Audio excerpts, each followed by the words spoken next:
Hey, what's going on, everybody? It's Dan or A-Drive here, bringing you guys the first official Frostfall opening here for YouTube. I'm super excited about this.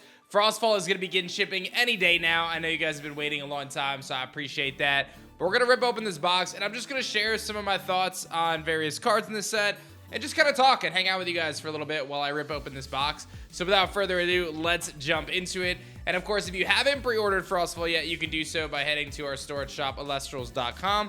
And keep an eye out at your local game stores, as hopefully it'll be showing up there as well. But we've got some really awesome exclusive promos. Right now, if you pre-order from our store and you spend over 50 USD, you get the exclusive More Frost Lycan promo, which is super clean. Just to show you how awesome this thing is, take a look here. It is beautiful. I cannot wait to be able to use this in my More Frost deck. All right, as always with our booster boxes, you have that box topper. One thing that we did change is, of course, the box toppers are upside down, and there's always a chance that you get a stellar Cryo Scorch box topper, but Cryo Scorch, kind of one of the faces of Frostfall, this incredible new Elestral that I'm so excited about, that has just such a really cool kind of game plan as you get towards the later part of a clash. So we've got this beautiful box topper here, and I always want to highlight that we are one of the few that actually does inside box designs. I just always felt it was really awesome. You can see all sorts of, as we open the box, you'll kind of see some of the designs that we put in there. One of the big updates to Frostfall was the addition of reverse stellars, and I'll be real, I haven't pulled one yet, but reverse stellars are something I'm really excited about. The opportunity for you to pull a stellar rare that's non-serialized that you'll be able to add to your collection in a super cool way. I'm just super stoked about it. I also am going to talk about the card trick here, as we've got Charcoon, Scepter, Avalanche, Tadflow, Catarant, Atlantis, Nimbug. We got the Narpoon, the Terratlas, and we're going to hit an Arcturus to get things started here. So the card trick in Frostfall is a little wonky. I'm just going to call it out right now. It's a little strange, but if you know what to do, it's really easy. So when you open a pack, you flip it over. If you see the spirit in the front, you take 2 from the front and put them to the back. That's going to make the rare the last card. I know some people don't care about the card tricks, but for those of you who do, Findust is a card I'm very excited about. It's going to really accelerate what the Windex can do in terms of being able to search out crucial pieces. And we're going to get a Flurmine into a Cerebrum, a really cool water Elestral that'll be able to knock down or prevent those counter runes from being set. So there's 2 different ways to do those pack tricks, just to give you an idea. And I'm hopeful that we'll get it right on the next print run. But it doesn't impact the contents of the pack. It just simply is the order of the cards.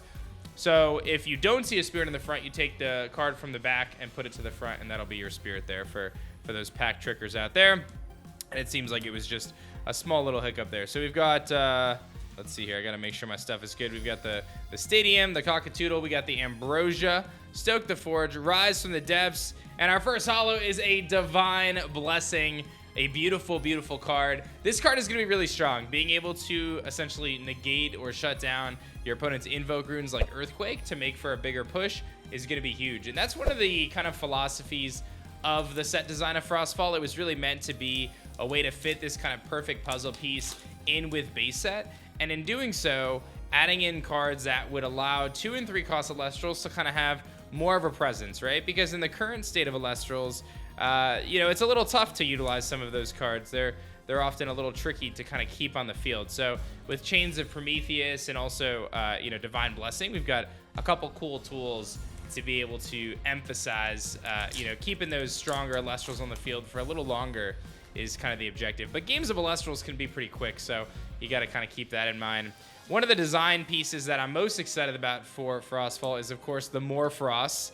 The 4 Elestrals that create just a really awesome combo that forces... There's a Shiveror. That's not too shabby. Shiveror is going to be another Elestral that we'll be talking about. But More Frost, this 4-card combo, really one of the first of its kind in Elestrals that allows you to kind of funnel these cards into your Underworld.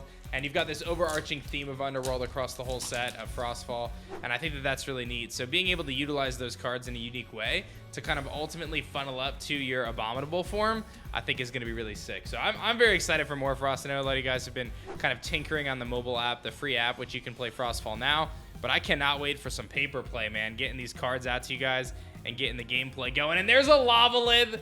This is, I think, pretty safe to say, the premier offensive card in Elestrals for Frostfall. This card is going to change Elestrals for a while. It's a very strong card. being able to normal cast it out if your opponent has an extended board with more than 2 spirits than you, and then you can target and destroy a rune, is very strong. Both Lavalith, Morlith, and Verdalith can all be cast out in a unique way.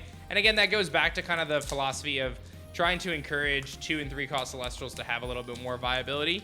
So by giving them this special casting effect, I think we're able to do that in a unique way. This pack is a struggle. So I know a lot of y'all gonna be chasing down the lifts. I don't blame you. I think they're gonna be really awesome to try to get and add to your collection. They're gonna be super strong. And there's another Divine Blessing. So you'll notice that you will see some duplicate hollows in Frostfall. One of the things that first edition didn't really have was duplicate hollows. Generally, with our first edition print run, if you saw, you know, you would get like 14 different hollows, and you wouldn't get any duplicates, but you will see some duplicates. The good news is it shouldn't be more than 2 or 3 of a specific card. We'll kind of see how this box kind of lands, but that's been my experience. And it seems as though I've kind of seen both sides of the coin, right? Some people saying they like it when there's some duplicates because it allows you to kind of fill those playsets out. Some people prefer it when there's no duplicates, but to give you guys some insight, this is a beautiful card, by the way. To give you guys some insight, we allow the factory kind of the specification of up to 3 of the same hollow to go into a box of cards. So there's a little bit of variance there. Generally, you won't see more than 2, but from time to time, it does happen where there will be 3. I think the main thing we want to avoid is that we don't see a situation where, you know, you've got someone getting like 5 of the same hollow. That's obviously not an ideal experience, and I haven't had that experience in opening these packs so far. So I'm pretty optimistic that we're going to be in good shape there. This is a card to look out for as well. Caperfume, the fire element getting massive elevation here in Frostfall. Lavalith is kind of the key piece to making that happen, but I think cards like Chains of Prometheus are also going to be really cool enablers to allow fire to be a stronger deck. I think one of the other things that I want to highlight in the design process here is it's important to recognize that some cards may not have the full picture right now, right?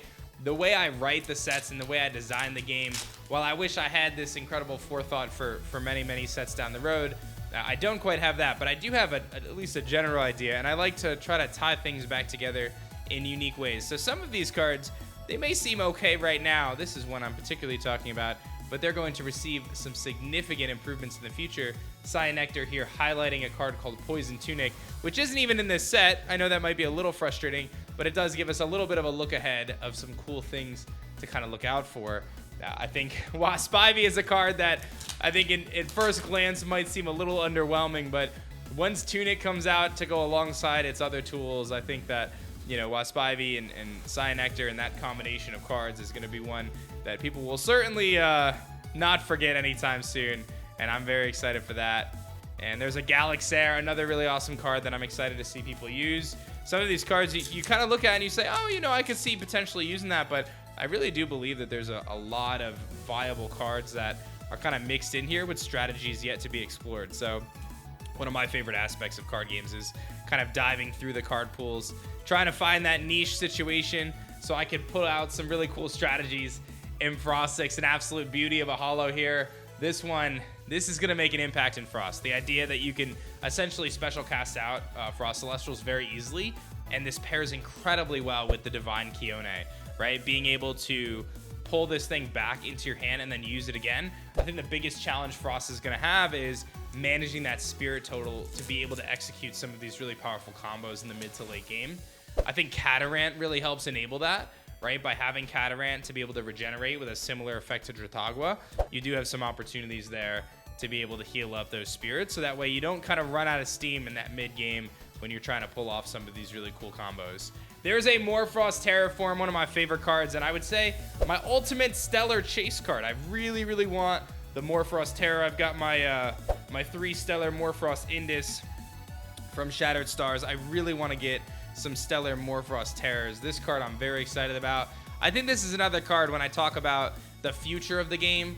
This is a card that some people right now are saying it's really not that good. You know, it doesn't really do a whole lot because of its discard effect, but just give it some time. When I, you know, I don't want to say too much, but give it some time. There's going to be some really cool combinations that you're going to be able to pair with the Morfrost Terraform that I think are going to open up the door for some neat gameplay, man. Some fast gameplay, some really cool strategies, and that's what gets me excited. There's a Wasp Ivy. Love this dude. One of my absolute favorite Elestrals, by the way. I will say this is one that gave us some fits, right? We kind of coded in a new keyword, unaffected, not really something in the game, but this is, you know, an exact representation of me trying to take the feedback that I got from base set and trying to ultimately make a better game, right? Like, I think that when people evaluate where base set is, one of the comments is that, you know, it's very counter rune heavy, right? Like, the meta is so focused around counter runes and like having to deal with your opponent's counter runes. And while I'm not going to say that that's going to change necessarily immediately, right? The game does highlight those particular cards in a you know, pretty profound way.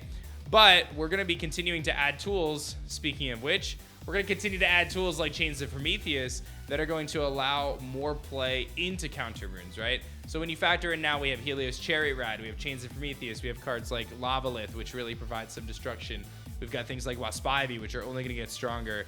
There's a lot of opportunity to kind of play around counter runes now, and those opportunities are going to get, like I said, more robust, but not in such a way that it invalidates counter runes. Counter runes are going to probably always be strong in some regards. Again, kind of a design philosophy, right? I wanted to create, you know, out the gates with base set. I wanted to have a game that was like functional out the gate. I think I remember back to playing some other card games across my life, and, you know, a lot of times card games in their early stages, they're not really that fun because they don't really have all the tools that you need to like play the game and like have cool strategies. Like, if you think back to like the original Yu-Gi-Oh, where it was just like, I summon a monster and then, you know, you kind of just attack and that's it. There wasn't a whole lot of dynamics there, and understandably so, because again, they didn't have, you know, all the effects and things like that. I wanted to make sure that when we released base set, we had a lot of functional cards that could do different things, and we had kind of the staples that would set the foundation for the game. That's why it's called base set. It's kind of the first piece of the puzzle, and all the sets coming after it, set, you know, 2 Frostfall, this one, Daybreak, and then set 4. These are all designed as kind of extra puzzle pieces to be added on. I think that that's one of the things I'm like really, really proud of, is when we look at set 4 testing, right? Like, you know, testing the game even further in the future, I think that there's still a really strong case to be made that the cards in base set, the cards in Frostfall, these cards that we're releasing as we go, they still hold up. They don't get like just invalidated by new cards. In fact, it ends up being complementary in a way that I think will be really positively received. At least I hope so, right? Like, I think that people are really going to dig that it doesn't just invalidate. So we see that like a lot of the base set cards, a lot of the cards that we're opening in Frostfall and stuff, continue to have relevance down the road, and that's something that's been really fun for me. Speaking of fun, I like me some bears. We got some really cool stuff. The bears in the set. We've got Exalt Flare. This is a card that I've been testing a lot. I think that this has some potential with things like Blazerous and Waspire. This is a card that I've got to keep an eye on as the game develops, because it can lead to some pretty scary combos. So far, I haven't really had it pop off too hard. I uploaded some gameplay on the channel recently showcasing Exalt Flare, and it works relatively well. I think there's some other fire packages right now that make a little bit more sense, but it's doing all right. So a couple different cool decks to explore that I think people are going to have a lot of fun with. They got a Polarachne there. But like I said, I'm still chasing my first Stellar. I haven't even gotten a base set Stellar first edition yet. All my Stellars were from Kickstarter, so I'm still chasing. I haven't gotten a Shattered Stars one. You guys, no one can ever tell me that I get rigged luck or packs because I definitely don't. I definitely don't get any sort of extra luck. I wish I did, but I'm still struggling to find, you know, my first Stellar with our new manufacturer. They haven't hooked me up yet. You know, I got to chase them down. So we'll have to see how that all plays out. Another part of the set that I think is really fun for me is we did add in, we got another Divine Blessing here. So I think that was a case of getting 3. Not a bad thing, right? This is a good card to get a playset of. You know, one of the things that that's really cool in the set is we have our Create an Elestral from Kickstarter. So we have a couple of those. You might have noticed we've got Cockatoodle, which is Landon Smith. So Cockatoodle here. We've got Cyprong, which is Charlie Watson. And then we've got Panzer, which is my man Tyler, Deathly. So our Kickstarter created cards kind of coming to fruition here in Frostfall. Glad we can get that in, because obviously people being a part of our Kickstarter is how the game started. Like, we wouldn't have been able to do it without our Kickstarter friends. So appreciate all y'all there. Another Galaxair. Very hyped. The Stellars, though, man, I'm telling you, speaking of Stellars, like, the Stellars in Frostfall just get me so excited because there's some really, really good ones. There's just some really good ones. I think I just can't wait to see you guys pull them. So a few that haven't been revealed yet, a handful of them. I like to let you guys try to find them first. And it's just really exciting because there's some good ones, man. I feel like we've definitely saved some of the best for last there. All right, we're looking for our full art and our spirit as well, and hoping for that reverse stellar, because the reverse stellars, man, super clean. We got the Flora, we got the Tower of the Winds. That's a card I'm pretty pumped for. And there's a Bronglow. Let's go, dude. So this was a last minute holo edition. Some people kind of caught the mistake. Dracodoodle was originally a holo, and then we changed it at the last minute to give Bronglow a holo so Thundercasters could have a fun holo. But I really like this card, right?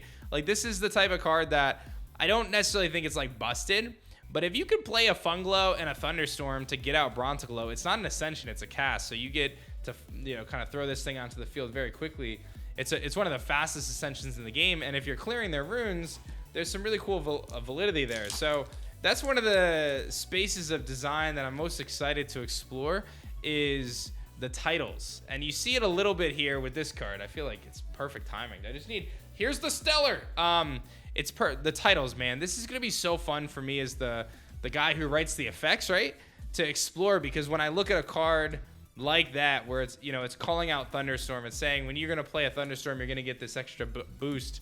The possibilities of me creating a new Thunderstorm card that has a title to now enhance the strategies of what Funglow can do from Frostfall. We're talking sets in the future. I think there's some really fun stuff we can do with that, and some cool strategies that'll be able to be enhanced. And I'll have some flexibility, right? Because I can kind of see what the community feedback is. Like, we talk about community feedback again, Ursaden. This whole concept was inspired by the enthusiasm in the community. The bears were a cool part of base set, right? And it was a cool part of our release.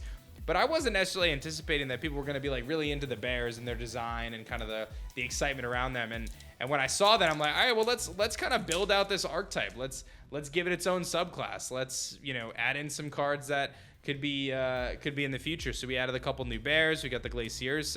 We've got the Ursaden Stadium. And I can also tell you that we're not done with bears, baby.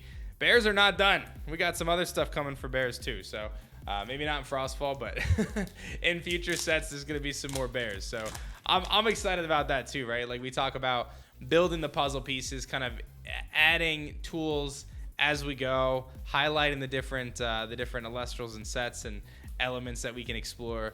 Lots of good stuff there. And there's our full art Glaciers. So, dude, this is what I'm excited for.